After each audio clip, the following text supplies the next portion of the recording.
Okay, ठीक है. So, Assalamualaikum everyone. I hope you're fine and doing well. So, let's start with the chapter number 2 of our O-level English book. ठीक है, तो ये chapter number 2 है reading for comprehension.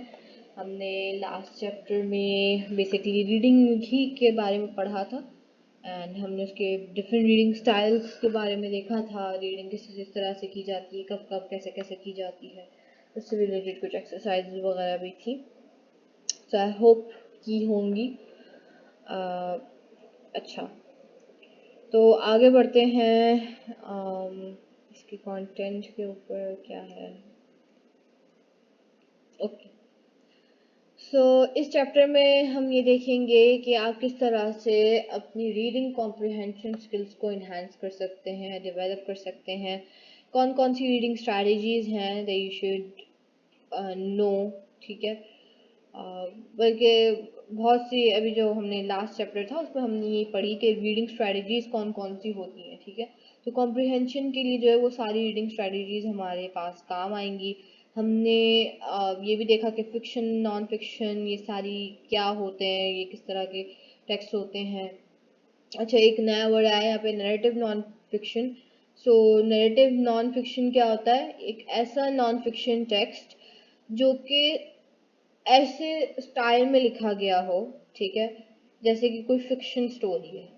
ठीक है, तो ये जो है ना नैरेटिव नॉन फिक्शन जो है ना मतलब कहलाता कि है. मतलब हो सकता है, मतलब है नहीं, मतलब है नॉन फिक्शन, मतलब कह लो कि कोई असली नकली. हकीकत है. ठीक है, हकीकत है लेकिन उसको ऐसे स्टाइल में लिखा गया है कि वो ऐसा लगे कि जैसे वो कोई फिक्शन स्टोरी है, जैसे वो कोई नकली स्टोरी है. ठीक है, there are some types of text. देखो ना, तो इंटरनेट वगैरह पे सर्च करो तो यू फाइंड सम. एनीवेज, तो यहाँ पर दिया हुआ है, एक टेक्स्ट दिया हुआ है. ठीक है, so the writer is reflecting on his early days at a British boarding school when he was 8 years old, and groups discuss the surface meaning of the text and then any deeper meanings that you think the writer is implying. In discussion, consider what the text says about his early experiences at boarding school, what the text implies about his parents' decision to send him to boarding school at a young age, and what the text suggests about the writer's view of boarding schools as suitable environments for young children. So, ठीक है, इस text को पढ़ना है and कुछ सवालात हैं, उनके जवाब देने. So I want you to read this, फिर उसके बाद हम इसको डिस्कस करते हैं कि इसमें क्या लिखा गया है.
favorably kind मतलब कि favorably kind kind है.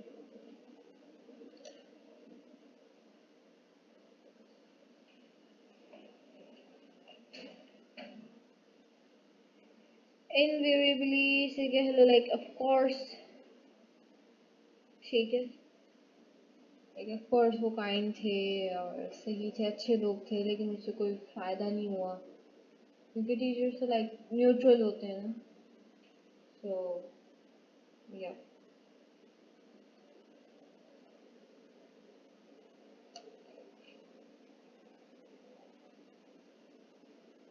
ओकेजनली जो भी कह सकते हैं.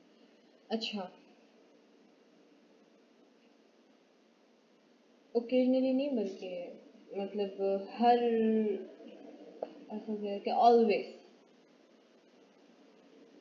ठीक है, मतलब टीचर्स वगैरह जो होते हैं अब वो तो बच्चों को नहीं करेंगे ना काम वाम, तो उस हिसाब से कह रहे हैं कि ये टीचर्स तो मतलब जो होते ही हैं जैसे नॉर्मली होते हैं तो हर केस में, ठीक है, तो वैसा।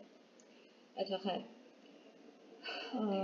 what the text says about his early experiences of boarding school, क्या पता चला है इससे, इस स्टोरी से? शुरू में अच्छा था कि वो कभी नो नो के खेलने के लिए, लेकिन बाद में बुली भी होता है बच्चा।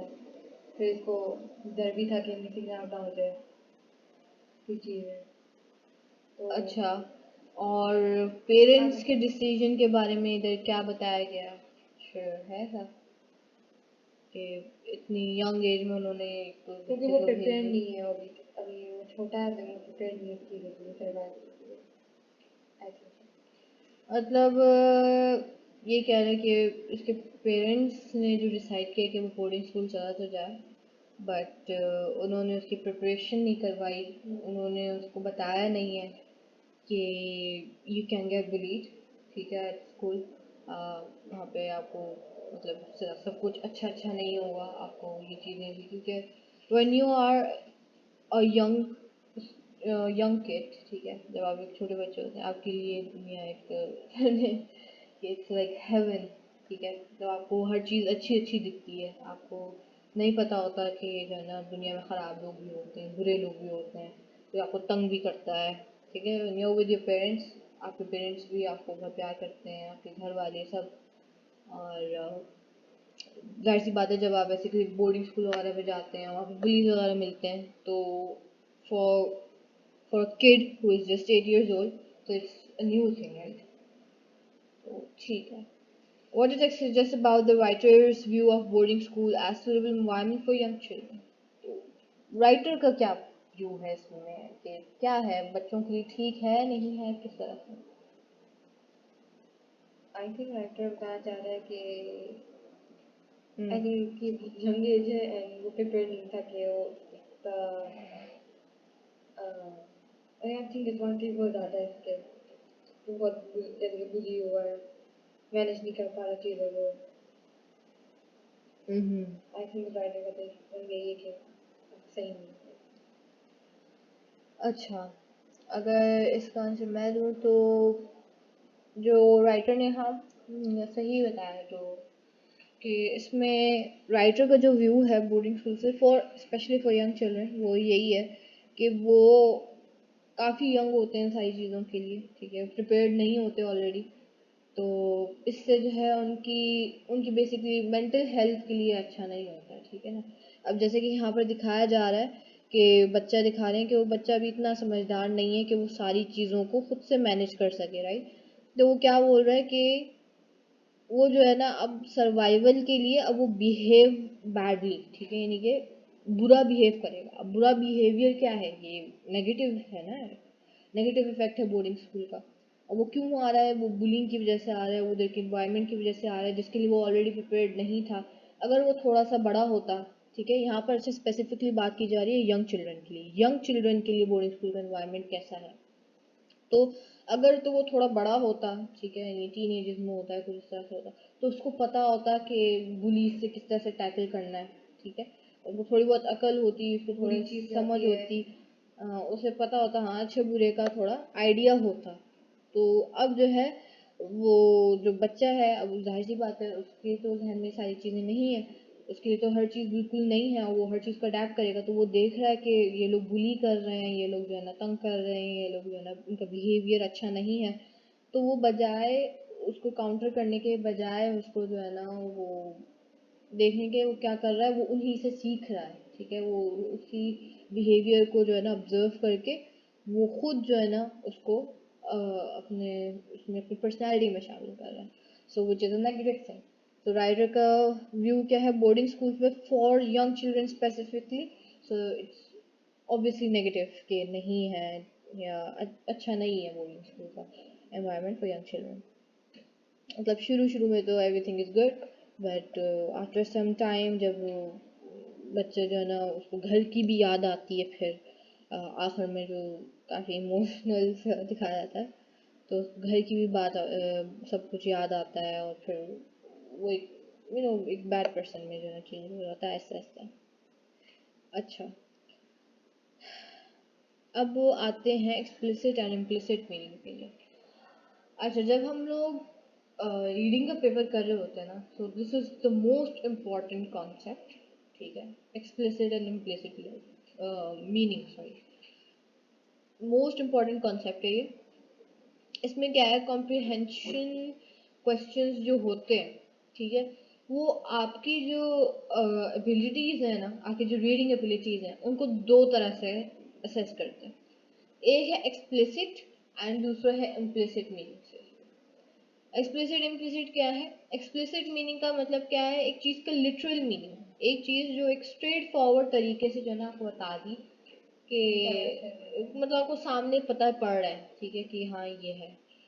एक होते हैं इम्प्लिसिट मीनिंग, ठीक है, एक होते हैं इम्प्लिसिट मीनिंग जिसके लिए आपको हर एक डिटेल को जो है ना गौर से देखना पड़ता है। आपको जो है ना राइटर की इंटेंशन के बारे में, वो क्या बोल रहा है, उसकी टोन क्या है, और भी कई सारे एस्पेक्ट्स होते हैं उन सबको, और उसने क्या क्या बोला है, किस तरह से जो एक्सप्लिसिटली उसने चीज़ें बोली हैं, जो चीज़ें उसने जाहिर करी हुई हैं, और जो चीज़ें छुपाई हुई हैं उनका आपस में क्या कनेक्शन है, वो सबको देख के फिर आपने एक चीज़ का इम्प्लिसिट मीनिंग फाइंड आउट करना होता है। आगे बहुत सारी एक्सरसाइजेज ऐसी आएंगी जो हम लोग करेंगे, ठीक है। Focusing on vocabulary. अच्छा, वोकैबुलरी पे फोकस करना। अच्छा, यहाँ पर अभी एक्सप्लिसिट मीनिंग इम्प्लिसिट मीनिंग का बस एक छोटा सा जो है ना वो दिया हुआ है। आगे इंशाल्लाह हम एक्सरसाइजेज भी करेंगे, ठीक है, हाँ आगे एक्सरसाइज भी बहुत सारी हैं, तो उनको हम लोग करके एक्सप्लिसिट इम्प्लिसिट मीनिंग को बेसिकली प्रैक्टिस करेंगे उसकी। फोकसिंग ऑन वोकैबुलरी, वोकैबुलरी पे आ जाते हैं थोड़ी सी। वोकैबुलरी क्या होती है, क्यों ज़रूरी होती है, एंड वो वोकैबुलरी क्या होती है? वोकैबुलरी वर्ड्स होता है, वोकैबुलरी समझ लो न्यू आपकी वर्ड्स हो गए। डिक्शनरी हो गई, ठीक है। वोकैबुलरी आपकी खुद की डिक्शनरी हो गई जो आपके जहन में है, ठीक है, जो जब आप इंग्लिश बोलते हैं तो आप कैसे बोलते हैं, आपके जहन में वर्ड्स होते हैं, ठीक है। अब वो वर्ड्स जो है वो बेसिक वर्ड्स भी हो सकते हैं, ठीक है, जैसे कि for example she is a good person, she is a good person एक नॉर्मल जो है वो वर्ड है, ठीक है।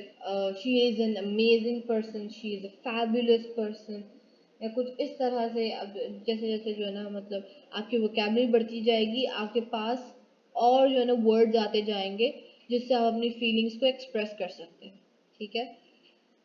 So, how well you understand an unseen text will depend on your ability to work out the meaning of words. ठीक है, so it's useful to develop your vocabulary as much as you can.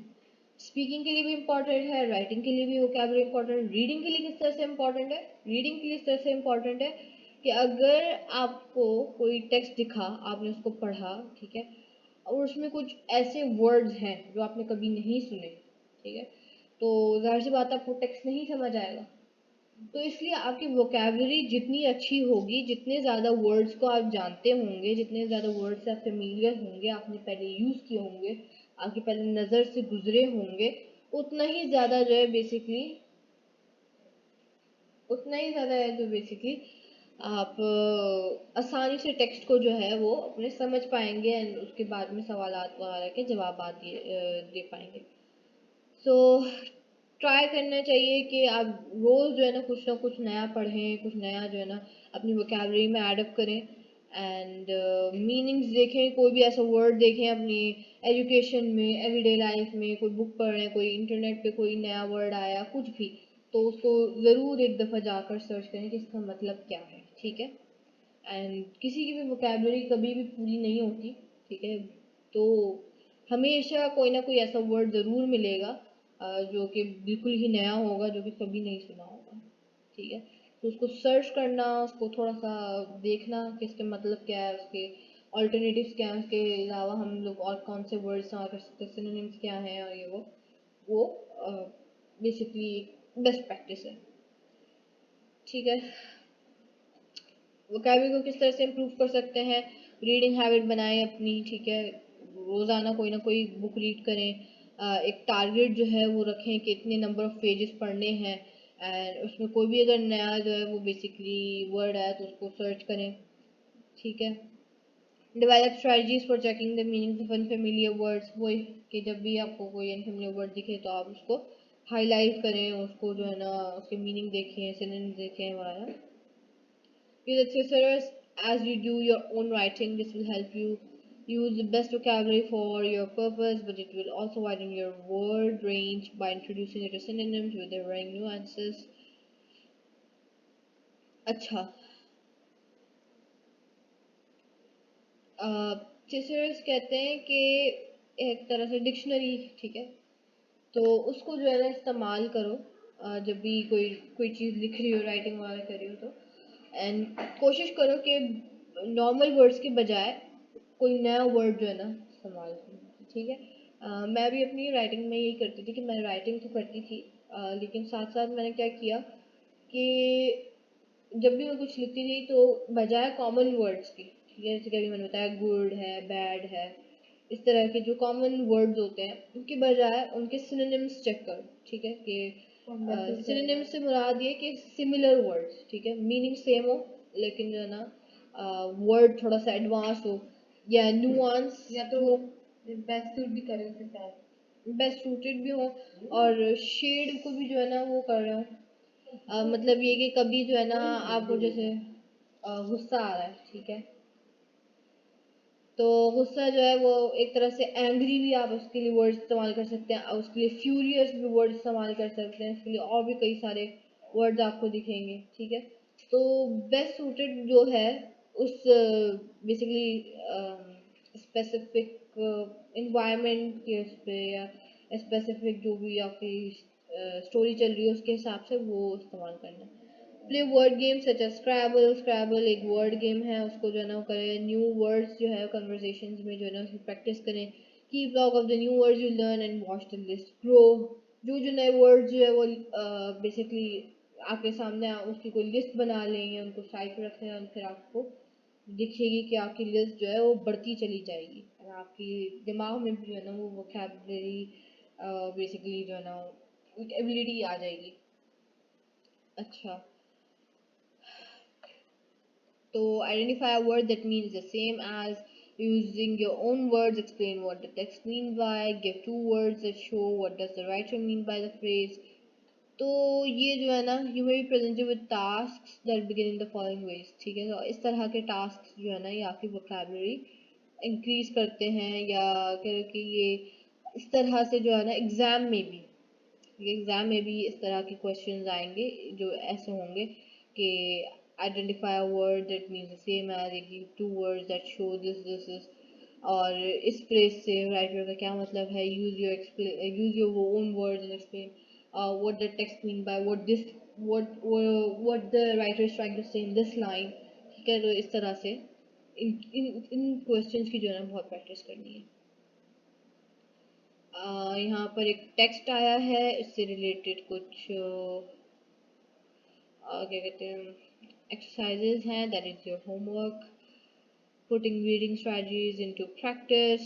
आगे भी सारा इसमें वही है, homework है जो अभी हमने ऊपर रीडिंग स्ट्रेटजीज पढ़ी थी, ठीक है। तो उनको जो है ना यहाँ पे करनी है। Part of the reading strategies, looking closely at the question in order to fully understand what you need to look out, reading an unseen text. Pre reading strategy भी एक हमने पढ़ी थी कि पढ़ने से पहले पढ़ के आना, एक ओवरव्यू लेके आना, ठीक है, वो भी करना है। और क्या है, command words can help you understand what you need to do. Command words क्या होते हैं, आइडेंटिफाई, एक्सप्लेन, सजेस्ट, गिव, ये सारे कमांड वर्ड्स कहलाते हैं जो बेसिकली आपको बताते हैं कि क्वेश्चन किस बारे में आपने करना क्या है, ठीक है। तो क्वेश्चन जो अभी आगे जो एक्सरसाइजेज हैं ये बेसिकली सारी कॉम्प्रिहेंशन है जिसमें इनको पढ़ना है और फिर उसके बाद इन क्वेश्चंस के आंसर देने हैं। तो सबसे पहले तो ना मैं कहूँगी कि एक दफ़ा पढ़ने के बाद फिर उसके बाद इधर आ जाओ, ठीक है। या पहले जो है ना ये भी स्ट्रैटेजी अच्छी होती है कि आप पहले जो है ना वो कर लें, क्या कहते हैं, क्वेश्चन को पढ़ लें, फिर उसके बाद आप उसको डीप में जाकर पढ़ें तो आपको खुद ही हो रहेगा कि अच्छा हाँ ये क्वेश्चन था, तो आप वो फ़ौरन हाईलाइट कर लें।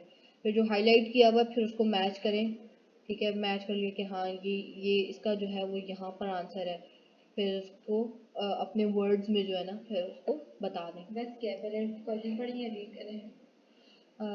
जो भी स्ट्रेटजी अपनाना चाहते हैं कोई वो नहीं है मैंने इसमें। लास्ट में क्वेश्चन पहले पढ़े, पहले क्वेश्चन हल recommended है, but एग्जाम it's में on you, it's on you कि वैसे पढ़ना है वैसे पढ़ना है, लेकिन मेरे ख्याल से भी जो ना थोड़ा क्वेश्चन पहले पढ़ना ज़्यादा सही रहेगा। टाइम कम होता है एग्जाम में, क्वेश्चन पहले पढ़ना ज़्यादा सही रहेगा, क्योंकि फिर आप वही ना कि पहले पहले खुद से ऐसे पढ़ेंगे, फिर दोबारा इधर आएंगे, फिर दोबारा पढ़ेंगे, तो थोड़ा सा हो जाता है। लेकिन ये कि जो भी बेस्ट सूटेबल हो, जो भी जो है ना सही लगे। ये क्या क्वेश्चन है, तो क्वेश्चन क्या आगे पीछे के आता है, ये जैसे कि आंसर पहले पैराग्राफ का पहला क्वेश्चन का पहला में होगा, फिर दूसरा क्वेश्चन के नीचे होगा, या ऐसी ऐसी भी कुछ भी नहीं, ऑर्डर में ही आते हैं ज़्यादातर, तो ऑर्डर में ही आता है कि पहले पैराग्राफ वहाँ पर जो अच्छा उसमें कुछ कुछ जगहों पे लाइंस उसमें दी भी होती हैं कि आपको इस क्वेश्चन का आंसर इधर कहीं मिलेगा, इस पैराग्राफ से मिलेगा। यहाँ पे भी अभी पहले लिखा हुआ है कि पैराग्राफ 1 पे देखें, पैराग्राफ 1 पे, फिर पैराग्राफ 2 पे, फिर पैराग्राफ 3 पे, फिर पैराग्राफ 4 पे, तो ऐसे उधर भी जो है ना इसी तरह से आता है। अच्छा, ये सारे हाँ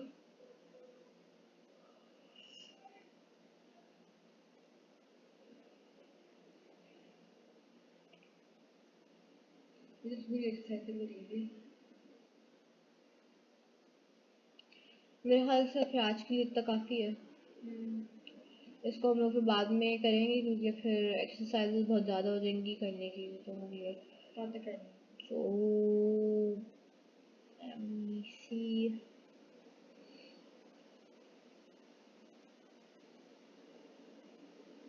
लंबा चैप्टर है।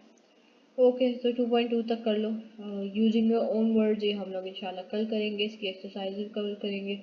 अगर टाइम मिल जाता है तो ये भी कर लेना आगे, कोई वो नहीं है, लेकिन ये कि यहाँ तक करनी है तो ये सारी, हाँ ये सारी अगर से पहले ये वाली है तो इनको भी करनी है।